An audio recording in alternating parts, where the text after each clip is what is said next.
Bernie Sanders. And man, I really wish that he was still in the running. I really wish I would have been allowed to talk about him when I was up here doing Ricky Smiley show, but I was not. What? We know this is radio. We're not gonna make no plays and no contentions. This can get cut. This cannot make it. Okay. The reason you guys didn't hear me say Bernie Sanders is because one of the more powerful people at this station, God bless him, I love him, he's a good brother, but he works for a corporation. That corporation didn't see fit for me to talk about Bernie Sanders. He sat in this whole interview and made sure that I not speak about Bernie Sanders. Now that Bernie Sanders is what people say in effect out of the race, now it's cool to talk about Bernie Sanders. I want to admonish black people about that too.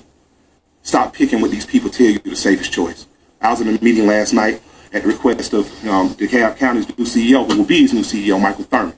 I was to decide the Democratic platform.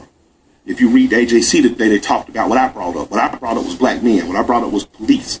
What I brought up was BS drug laws. What I brought up is what affects our people at base level.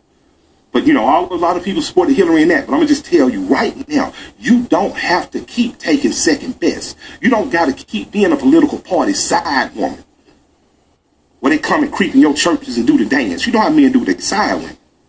The things they never do with their wife.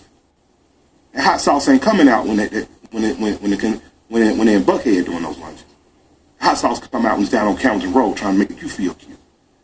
I ain't be talking against nobody, just saying your vote deserves something. Right. Don't you give anybody anything. You might hear an old country lady tell her daughter or her granddaughter, don't you come back here after you dating no man just with no wet pants, no dry pockets.